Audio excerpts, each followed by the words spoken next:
etc. Parce que j'ai été souvent interpellé pour faire des émissions, notamment sur l'affaire Le Squarneck, sur des affaires compliquées, parce que les gens pensent qu'on a les moyens d'une chaîne de télé, des millions d'euros à disposition.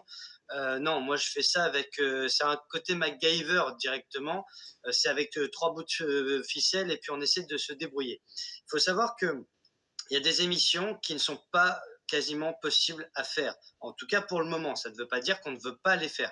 Et ça revient sur ce que tu disais en début d'émission, c'est pas parce qu'on dit non que tout de suite c'est de la censure. C'est simplement qu'il faut bien comprendre que parfois il faut être à plusieurs pour travailler.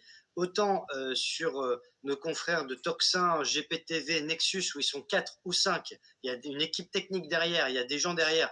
J'ai rendu hommage à Tepa dans une émission il y a 2 semaines parce que ça fait 5 ans qu'il est décédé. Tepa, il bossait avec plusieurs personnes, presque une dizaine de personnes.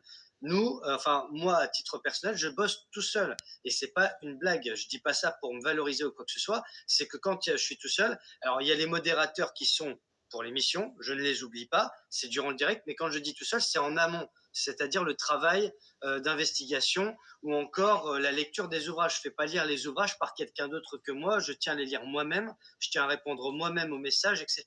Après, c'est un choix que j'ai fait, hein. Personne ne me l'a imposé, mais c'est comme ça que je préfère travailler de manière artisanale.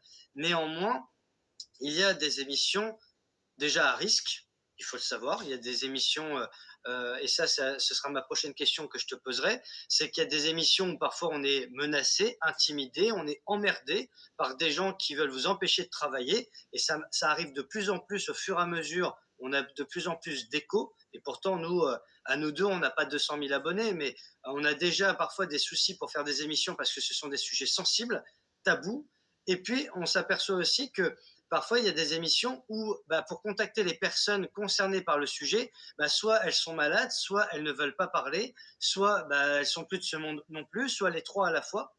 Ça a été le cas pour l'affaire Le Scornec. Alors, je serais ravi de pouvoir faire une émission sur le sujet, mais j'ai contacté les personnes qu'on m'a suggérées.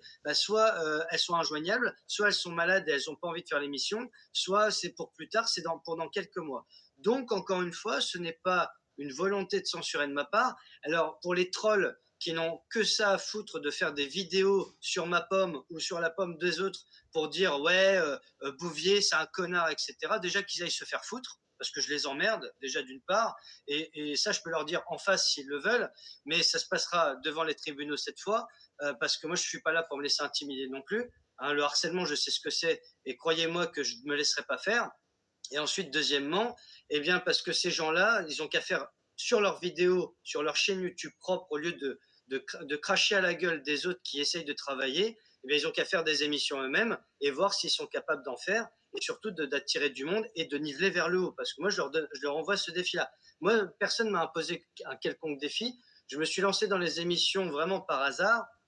Et puis, il s'est avéré que ça a plu aux gens et que je me suis épanoui là-dedans. Mais sinon, j'aurais très bien pu rester à Lascaux à faire des visites guidées toute la journée et à gagner mon salaire en étant en CDI très confortablement, sans demander quoi que ce soit à personne, et faire ça pendant 30 ans jusqu'à ma retraite. Voilà, et j'ai pris ce risque de faire des émissions, comment dire, avec le financement des abonnés, que je remercie de tout cœur, parce que sans les abonnés, nous n'existons pas, il faut le savoir.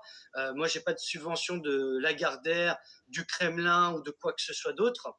C'est vraiment grâce aux abonnés et aux dons, aux contributions que nous vivons. Et ça, c'est important de le noter. Quand on parle d'indépendance, c'est vraiment de l'indépendance. C'est-à-dire que si demain il y a zéro,